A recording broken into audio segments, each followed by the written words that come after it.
जो माहौल बन गया है वो बहुत खतरनाक है और बहुत ही चिंताजनक है और पूरे देशवासियों को इस पर और सोचना पड़ेगा और समय पर अपनी टिप्पणी करनी पड़ेगी।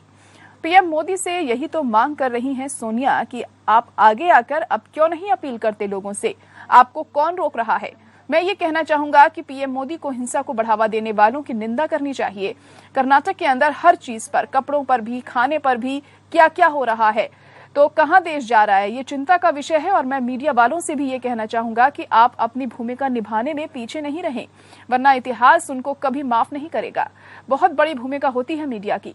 उन्होंने कहा कि सोनिया गांधी का आर्टिकल जो पढ़ेगा, मैं समझता हूं कि उससे अधिकांश लोग सहमत होंगे।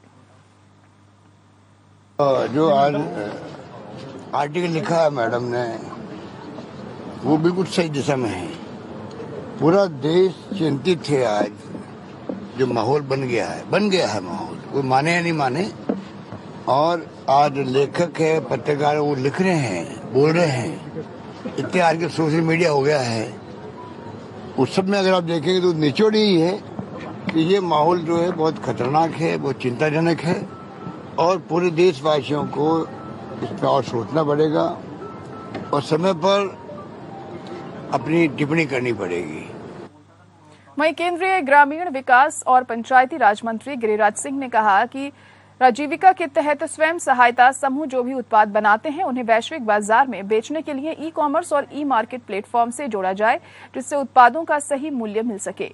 वे सर्किट हाउस में आयोजित बैठक के दौरान विभागीय अधिकारियों के साथ बैठक कर रहे थे। उन्होंने कहा कि महिलाओं को स्वरोजगार उपलब्ध करवाने के लिए भरसक प्रयास किए जाएं, जिससे उनकी आजीविका में बढ़ोतरी हो सके। उन्होंने कहा कि जल ग्रहण विकास और भू संरक्षण विभाग को 46 लाख हेक्टेयर भूमि में 20% भूमि पर पौधारोपण किए जाने का लक्ष्य दिया है, जिसे निर्धारित पैरामीटर के अनुसार पूरा करने का निर्देश दिया है। उन्होंने कहा कि प्रोजेक्ट के तहत भू जल रिचार्ज के लिए ज्यादा से ज्यादा तालाब बनाना सुनिश्चित करें। प्रत्येक जिले में 75 तालाबों के निर्माण का लक्ष्य हासिल करें। केंद्रीय मंत्री ने मनरेगा योजना की समीक्षा करते हुए कहा कि प्रदेश के जिन जिलों में लोकपाल नियुक्त नहीं है, वहां लोकपाल की नियुक्ति प्रक्रिया शीघ्र की जाए। उन्होंने कहा कि मनरेगा योजना के तहत नियमित रूप से विकास कार्य करवाया जाना सुनिश्चित करें। बैठक में भूमि संसाधन विभाग के अपर सचिव हुकुम सिंह मीना, ग्रामीण विकास और पंचायती राज प्रमुख शासन सचिव अपर्णा अरोड़ा, ग्रामीण विकास विभाग के सचिव डॉक्टर के पाठक, पंचायती राज विभाग के शासन सचिव पीसी किशन सहित अन्य विभागीय अधिकारी मौजूद रहे।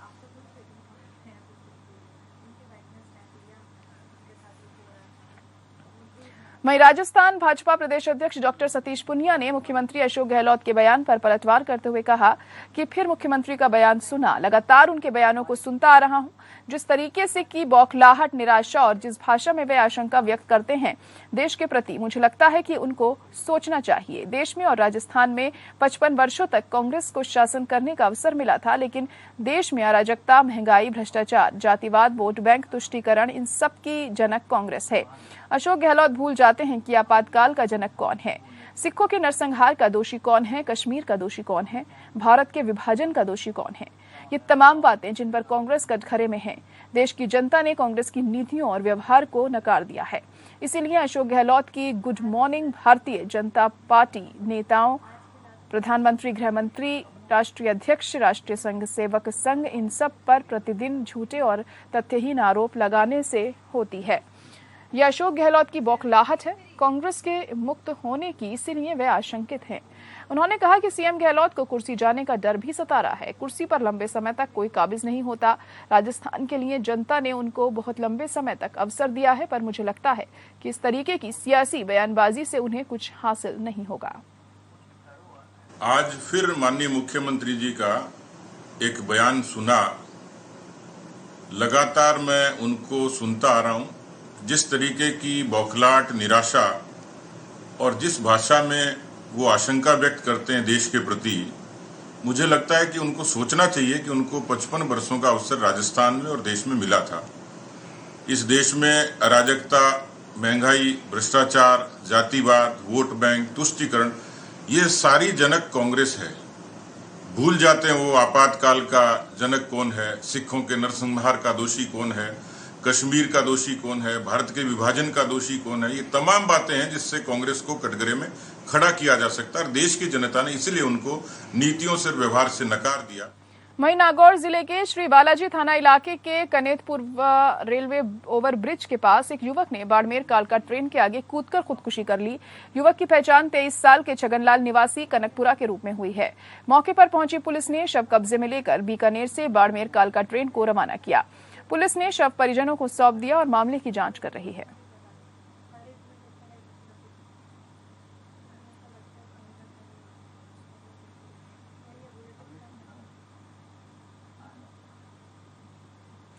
वहीं राजस्थान के ब्यावर के करीब अंधेरी देवरी में 2 श्रमिकों की राख की चिमनी में गिरने से मौत हो गई। उधर मामले में मृतकों के परिजनों का आरोप है कि चिमनी के पास सुरक्षा के इंतजाम नहीं थे और इसके लिए श्री सीमेंट प्रबंधन पूरी तरह से जिम्मेदार है।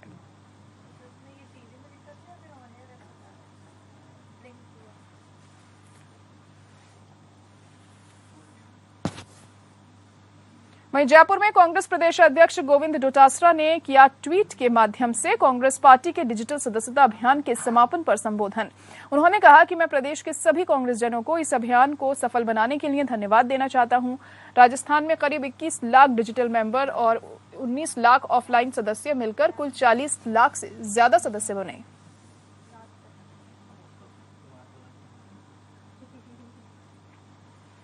वहीं अलवर जिला पुलिस ने ऑल्टो कार लूट के मामले में 5 माह से फरार चल रहे मुजरिम नीरज को गिरफ्तार कर लिया। मुंडावर थाना प्रभारी लक्ष्मीकांत शर्मा ने बताया कि नीरज उर्फ माल्या गाड़ी लूट प्रकरण में 5 माह से फरार चल रहा है, जिसको आज गिरफ्तार किया गया। आरोपी पर बहरौड़ में पिकअप गाड़ी चोरी करने के प्रकरण में भी मामला दर्ज है।